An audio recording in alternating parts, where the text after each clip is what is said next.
चुनाव को देखते हुए संयुक्त निर्वाचन अधिकारी नमामि बंसल की तरफ से निर्वाचन से जुड़ी हुई जानकारी साझा की गई।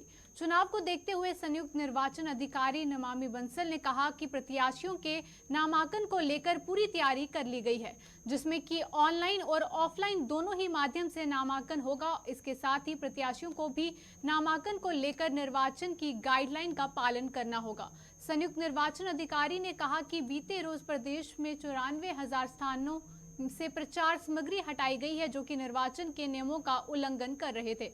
इसके अतिरिक्त सीजी विजिल ऐप के माध्यम से भी आचार संहिता का उल्लंघन करने वाली अब तक 3,000 से अधिक शिकायतें मिली हैं, जिनका निस्तारण किया जा रहा है।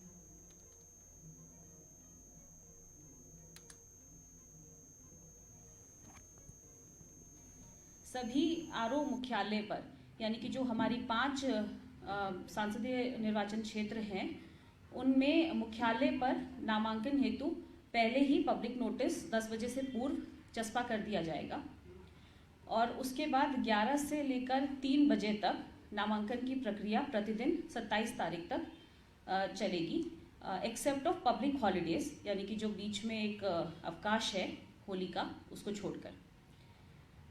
इस अवधि में कुछ रूल्स रहेंगे जो संबंधित प्रत्याशी हैं उनसे रिलेटेड, तो उनके बारे में थोड़ा संक्षेप में हम बता देते हैं। जो चेकलिस्ट है डॉक्यूमेंट्स की, जैसे कि फॉर्म ए, बी, एफिडेविट और सिक्योरिटी डिपॉजिट का प्रूफ आदि, वो ऑलरेडी नोटिफाइड है, बताई गई है। और इस नामांकन प्रक्रिया को करने के लिए suvidha.eci.gov.in एक ऑनलाइन पोर्टल की व्यवस्था भी है। इसमें भी यही प्रक्रिया है कि मोबाइल नंबर के द्वारा OTP के जरिए रजिस्ट्रेशन करने के पश्चात सारी डिटेल्स को फिल किया जा सकता है संबंधित कैंडिडेट द्वारा, और कैंडिडेट अपनी डिटेल्स को फिल करने के पश्चात जो रिक्विजिट डॉक्यूमेंट्स हैं उनको अपलोड करने के बाद उसका एक कॉपी डाउनलोड कर सकते हैं। उसी पोर्टल में वो समय और तिथि ऑप्ट कर सकते हैं, जिस पर कि वो जाकर फिजिकली उसको आरओ मुख्यालय में जमा कराएंगे। इसके अलावा जो परिधि रहेगी वहाँ पर 100 मीटर के दायरे में व्हीकल्स अलाउड नहीं होंगे, वहाँ तक भी मात्र 3 व्हीकल्स ही अलाउड होंगे प्रति प्रत्याशी। पूरी सुरक्षा और वो सारी चीज़ें वहाँ पर व्यवस्था ऑलरेडी उसके लिए प्लानिंग कर ली गई है। अपार्ट फ्रॉम नॉमिनेशन, हमारे जो डेली लॉ एंड ऑर्डर और MCC एनफोर्समेंट की कार्रवाई जो भी चल रही है, उसमें भी आगे प्रगति आई है। जो हमने कल आपको सूचित किया था कि जो हमारी जितने पब्लिक एरियाज़ हैं और सरकारी और निजी संस्थान हैं जिसमें से कि प्रचार सामग्री को हटाने की कार्रवाई चल रही है, उसमें अब वो संख्या लगभग 94,000 तक पहुँच गई है। इसके अलावा जो हमारे शस्त्रों की संख्या थी, उसमें भी अब तक लगभग 10,000 से ज़्यादा, 10,900 के करीब शस्त्र जो हैं वो डिपॉजिट कराए जा चुके हैं और लगातार ये कार्रवाई अभी भी चल रही है। उसके अलावा एक जो हमारा सी विजिल ऐप है, जिसमें कि MCC के वायलेशन के केसेस रिपोर्ट किए जा सकते हैं किसी भी नागरिक के द्वारा, और बहुत ही ईजी टू ऑपरेट ये ऐप है। इस सी विजिल ऐप में भी आदर्श आचार संहिता के उल्लंघन के अब तक 3,066 मामले निस्तारित किए जा चुके हैं। इसमें से लगभग 2,800 मामले सही पाए गए, 2,800 शिकायतें सही पाई गई और उन पर यथासमय कार्रवाई करते हुए उन्हें निस्तारित किया गया। कि एपिक कार्ड नेसेसरी नहीं है मतदान के लिए, उसके अलावा भी 12 आइडेंटिटी प्रूफ्स हैं जो यूज़ किए जा सकते हैं। आवश्यक ये है कि इलेक्टोरल रोल में आपका नाम हो।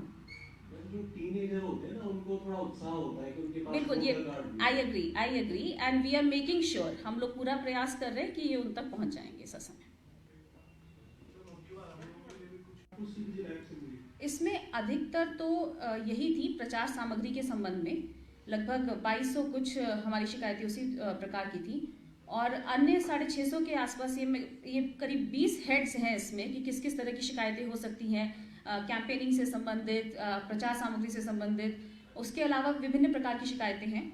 तो मुख्य जो 2 कैटेगरीज में शिकायतें रिसीव हुई हैं वो यही है, प्रचार सामग्री के रिमूवल से रिलेटेड एंड अदर्स में, जिसमें कि मोस्टली जो सीजर वगैरह है उनसे संबंधित क्वेरीज हैं।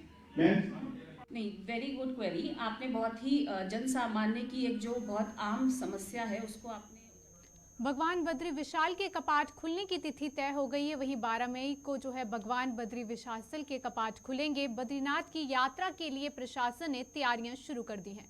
प्रशासन द्वारा बद्रीनाथ धाम तक मार्ग से बर्फ हटाकर मार्ग को यातायात के लिए सुचारू कर दिया गया है। हालांकि मार्ग के दोनों ओर बर्फ अभी मौजूद है। मार्ग को सुचारू करने के बाद बद्रीनाथ धाम में बिजली पानी के साथ अन्य व्यवस्थाओं के काम में तेजी लाई जाएगी।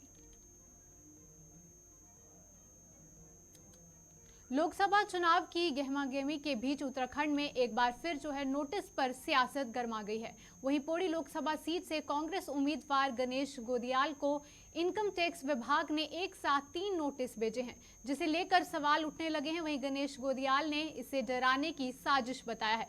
साथ ही उन्होंने चुनौती देते हुए कहा कि वो डरने वाले नहीं हैं और हर जांच के लिए तैयार हैं। वहीं गोदियाल ने कहा कि 2016 में भी उन्हें डराने और फंसाने की कोशिश हुई थी, लेकिन जांच में कुछ नहीं निकला था। वहीं गणेश गोदियाल ने नोटिस की टाइमिंग पर भी सवाल उठाए हैं। वहीं ईडी, सीबीआई और इनकम टैक्स विभाग को लेकर कांग्रेस पहले भी सवाल उठाती रही है और अब ठीक चुनाव के वक्त गणेश गोदियाल को भेजे गए नोटिस को लेकर इस पर संग्राम तय है और बीजेपी के खिलाफ कांग्रेस इसे बड़ा मुद्दा भी बना सकती है।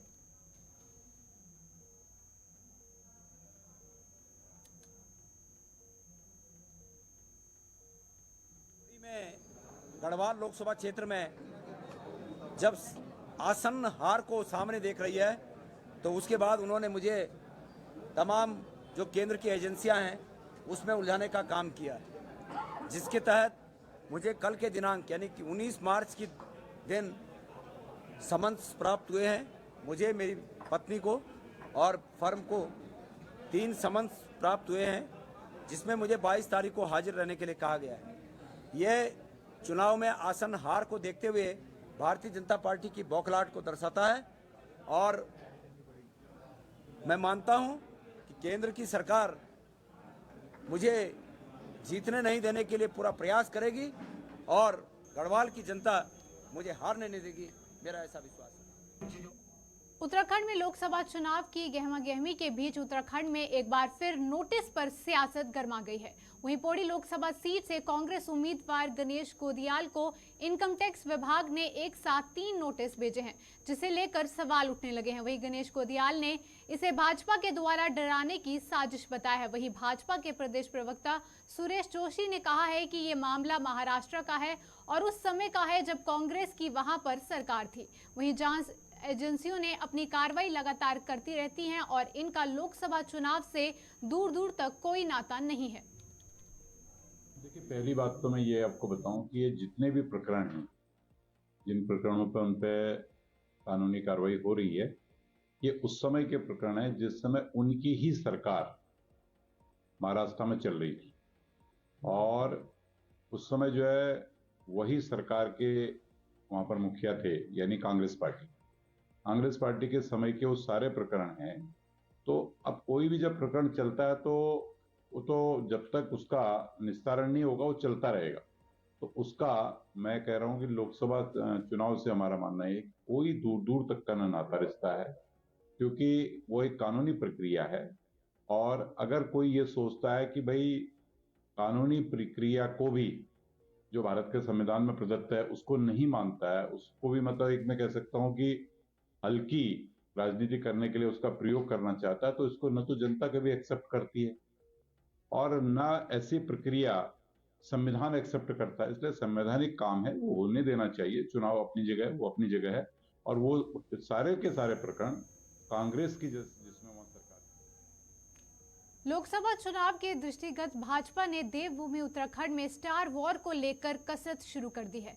होली के त्योहार के बाद प्रधानमंत्री नरेंद्र मोदी, उत्तर प्रदेश के मुख्यमंत्री योगी आदित्यनाथ, केंद्रीय गृह मंत्री अमित शाह, रक्षा मंत्री राजनाथ सिंह, केंद्रीय मंत्री स्मृति ईरानी और भाजपा के राष्ट्रीय अध्यक्ष जेपी नड्डा समेत अन्य राष्ट्रीय नेता ने केवल यहां हुंकार भरेंगे, बल्कि विकास की गारंटी भी देंगे। वहीं भाजपा के प्रदेश अध्यक्ष महेंद्र भट्ट ने कहा है कि इन नेताओं की राज्य में सभाओं के लिए केंद्रीय नेतृत्व में आग्रह किया गया है। इसके अलावा राज्य स्तर पर मुख्यमंत्री पुष्कर सिंह धामी समेत अन्य नेताओं की सूची भी बतौर स्टार प्रचारक तय की जा रही है।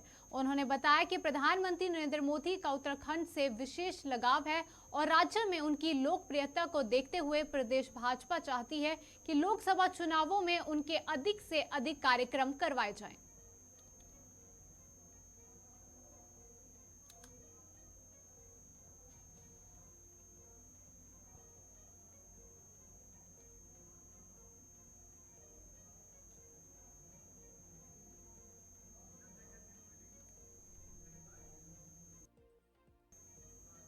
अल्मोड़ा संसदीय क्षेत्र से भाजपा प्रत्याशी एवं पूर्व केंद्रीय राज्य मंत्री अजय टम्टा रामनगर में पार्टी के लोकसभा चुनाव कार्यालय पहुंचे, जहां पर स्थानीय विधायक दीवान सिंह बिष्ट सहित भाजपा कार्यकर्ताओं ने उनका जोरदार स्वागत किया। इस दौरान अजय ने केंद्र सरकार की योजनाओं की जानकारी कार्यकर्ताओं को देते हुए कहा कि ये चुनाव विकास के विजन को लेकर लड़ा रहे हैं और उन्होंने ये भी कहा कि आज देश की जनता प्रधानमंत्री नरेंद्र मोदी और केंद्र सरकार की योजनाओं से प्रभावित होकर भाजपा के साथ खड़ी है। उन्होंने कहा कि कांग्रेस ने केवल देश की जनता को ठगने के साथ ही वोट बैंक के रूप में इस्तेमाल किया है। अजय ने यह भी कहा कि आज कांग्रेस के वरिष्ठ नेता भी कांग्रेस की नीतियों से परेशान होकर भाजपा में शामिल हो रहे हैं।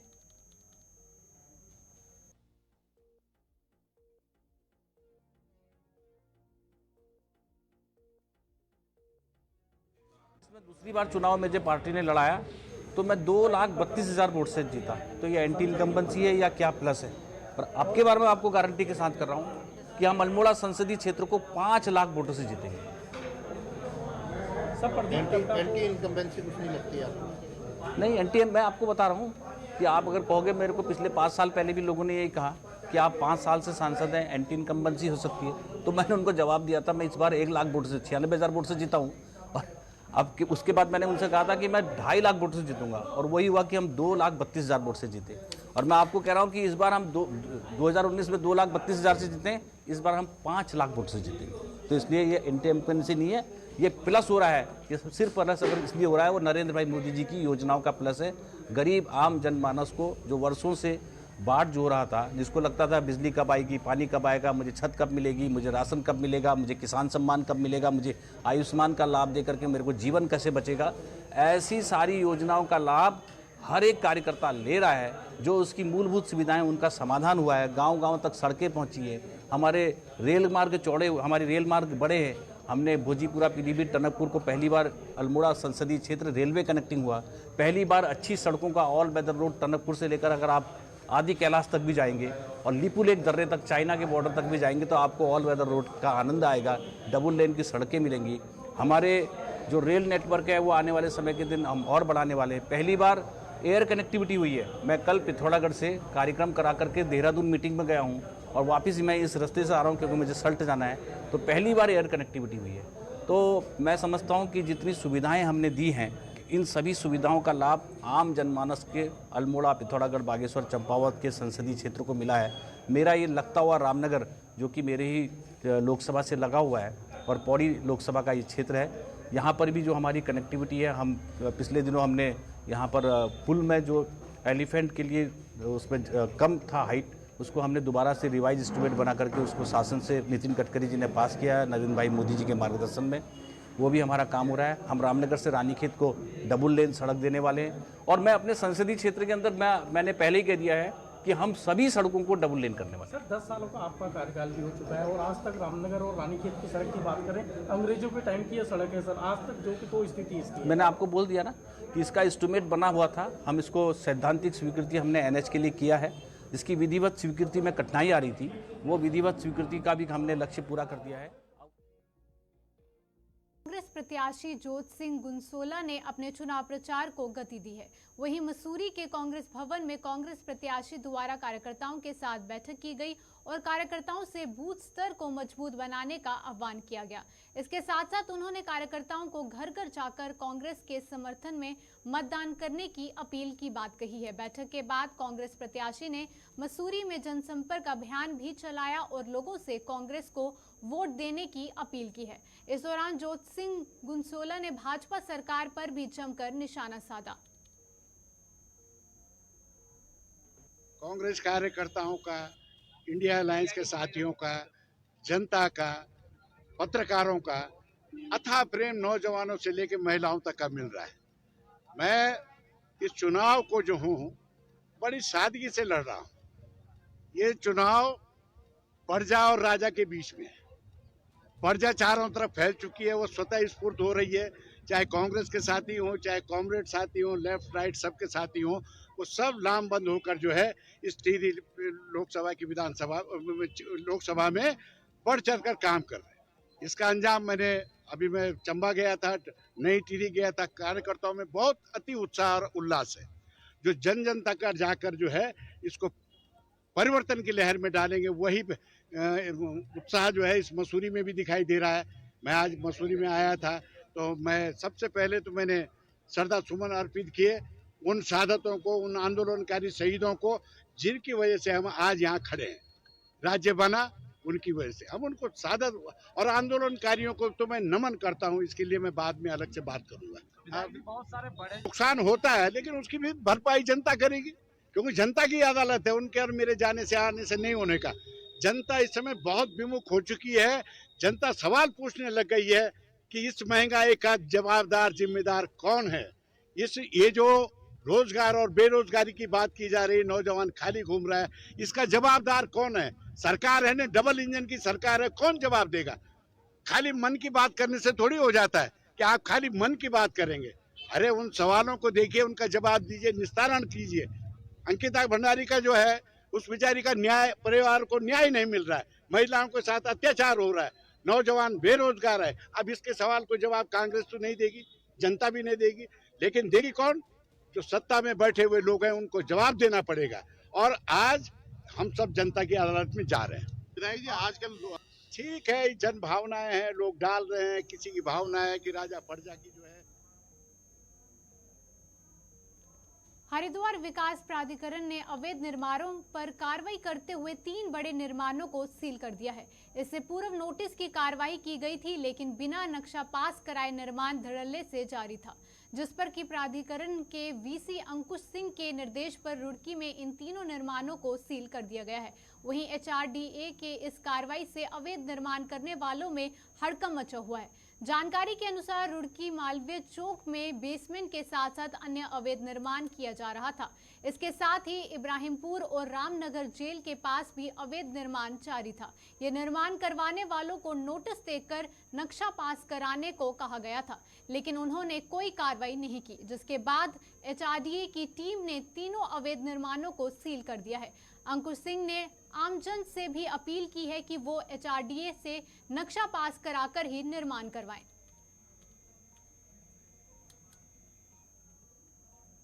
चक्राता विधानसभा के सैयद सरदार महिपाल राजेंद्र जनजाति पीजी कॉलेज में गृह विज्ञान विभागीय परिषद द्वारा आहार एवं पोषण विषय पर एक खाद्य प्रतियोगिता का आयोजन किया गया।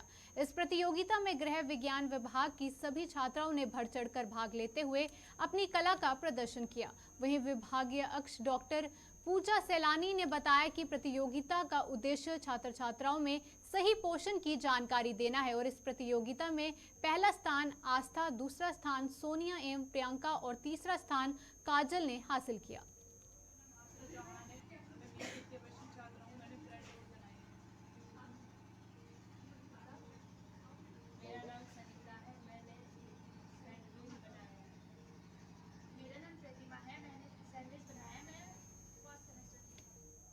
प्रथम एजुकेशन फाउंडेशन द्वारा शिक्षा के क्षेत्र में ग्रामीण क्षेत्रों के स्कूली बच्चों के लिए समय समय पर अलग अलग गतिविधियां की जाती हैं। इस क्रम में प्रथम एजुकेशन फाउंडेशन द्वारा देहरादून के कालसी, विकास नगर एवं सहसपुर ब्लॉक के 100 गांव में लाइब्रेरी खोली गई है। वहीं कालसी ब्लॉक के व्यासनहरी गांव में लाइब्रेरी के उद्घाटन खंड शिक्षा अधिकारी भुवनेश्वर प्रसाद, कनिष्ठ प्रमुख रितेश असलवाल और प्रधानाचार्य राकेश राणा, ग्राम प्रधान व युवा मोर्चा उपाध्यक्ष रवि वर्मा के द्वारा किया गया। इस अवसर पर वार्ड मेंबर, अभिभावकों, बच्चों और वहीं स्वयंसेवक भी मौजूद रहे।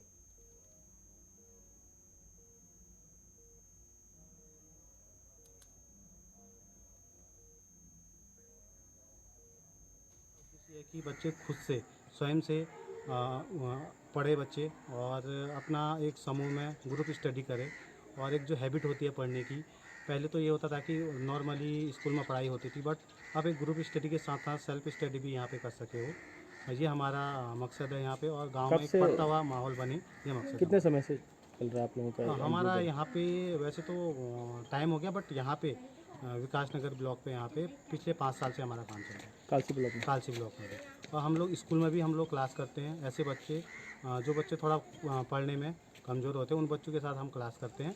और साथ साथ हम लोग गांव में भी उन्हीं बच्चों के साथ हम लोग एक लाइब्रेरी हम लोग समूह बनाते हैं। उस समूह में कुछ सीट वगैरह देते हैं बच्चों को, वो बच्चे ग्रुप में कर रहे होते हैं। देखिए, पहले तो मैं बधाई दूंगा प्रथम एजुकेशन की पूरी टीम को, जिन्होंने एक जौनसार बावर के एक बहुत छोटे से गाँव में एक लाइब्रेरी का शुभारंभ किया।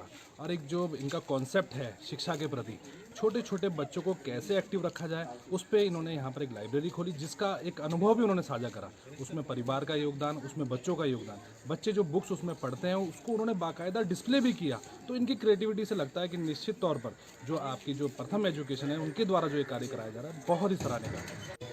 व्यास नदी के इस बारात घर में प्रथम एजुकेशन फाउंडेशन द्वारा एक लाइब्रेरी का लोकार्पण कार्यक्रम था, जो ग्राम के छोटे नन्हे मुन्ने बच्चों के लिए उनकी रुचि के अनुसार पुस्तकों को रखा गया है और एक लाइब्रेरी का स्टार्ट किया गया है। इस कार्यक्रम में आज मैंने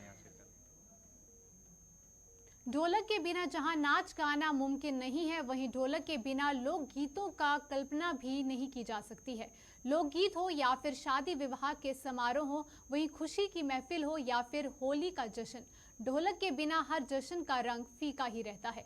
वहीं होली के जश्न में रंगों के साथ संगीत के सुर शामिल करने के उद्देश्य से आजकल अल्मोड़ा में हर जगह ढोलक बजने वाले नजर आ रहे हैं। वहीं अल्मोड़ा में हर वर्ष होली के पर्व पर इसी तरह ढोलक बजने में जहां लोगों के पुराने ढोलकों की मरम्मत करते हैं, वहीं नई ढोलक भी बजते हैं। वहीं हल्द्वानी से आए ढोलक के कारोबारी मोहम्मद हकीक के अनुसार वह 15 से 16 सालों से अल्मोड़ा में आ रहे हैं और इससे पहले उसके पिता 40 सालों से ढोलक बेचने के लिए यहां आते रहे हैं।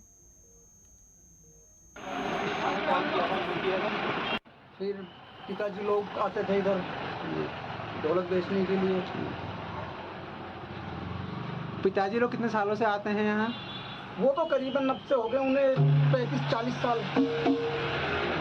एक चीज़ ये बताइए, जैसा अभी कई चीज़ें चल रही हैं, हल्द्वानी में थोड़ा बवाल हुआ था, जी। तो इसमें कहीं आपको कारोबारों में दिक्कत लगती है कि वो धर्म विशेष के कारण कहीं कोई आपको ऐसा असुविधा हुई कहीं? ऐसा है ना कि परेशान तो हम लोग भी हुए जी, उस दंगे में परेशान हम लोग भी हुए जी, क्योंकि कर्फ्यू जारी हो गए थे जी। तो खैर खास दिक्कत हमें इतनी नहीं हुई, 2-4 दिन की दिक्कत हुई, फिर खाना वाना का सामान आने लगा वहाँ ना, वो ठीक है, वो अलग बात हो गई। उसके जैसे आप यहाँ ढोलक का काम करते हैं, लोगों के घर घर जाते हैं, तो यहाँ लोगों का व्यवहार कैसा आपके प्रति? नहीं, बहुत अच्छा व्यवहार है यहाँ, बहुत अच्छा व्यवहार है। अभी तक के 15-16 साल से हमें कोई दिक्कत तो नहीं हुई इधर। हम लोग आते रहते हैं ना यहाँ, गांव खेड़ों में, घरों में, गांव में, बाजारों में, सब लोग जानते हैं हमें कि यहाँ ढोलक वाले अब से नहीं, बहुत पहले से आते हैं, इसलिए हमें कोई दिक्कत नहीं। हल्द्वानी में काला ढूंगी रोड पर एक स्कूल वैन में आग लगने से हड़कंप मच गया। वहीं गनीमत ये रही कि स्कूल वैन में कोई भी बच्चा सवार नहीं था, स्कूल वैन पूरी तरह से खाली थी। ये पूरी घटना जो है नवाबी रोड के पास की है। आग की इस घटना की सूचना मिलने पर फायर ब्रिगेड की टीम मौके पर पहुंची और आग पर काबू पाया गया। सूचना मिलते ही सिटी मजिस्ट्रेट एपी वाजपेयी भी मौके पर पहुंचे। उन्होंने बताया कि स्कूल वैन खाली थी, गाड़ी में टेक्निकी कमी के चलते आग लगी है। सिटी मजिस्ट्रेट ने आरटीओ से घटना की जांच करने के निर्देश दिए हैं।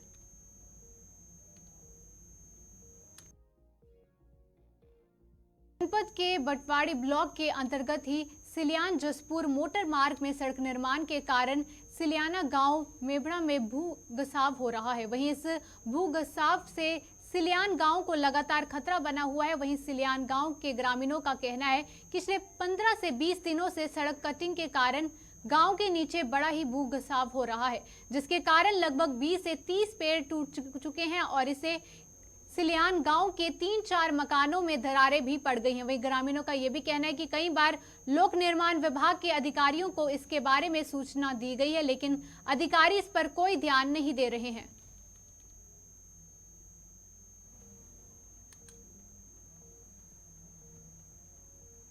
ये भटवाड़ी पीडब्ल्यू द्वारा हमारे जो सिलियान में है लमगा मोटर मार्ग से लेकर के सिलियान से की जो सड़क का कार्य है, उसमें सिलियान गांव के नीचे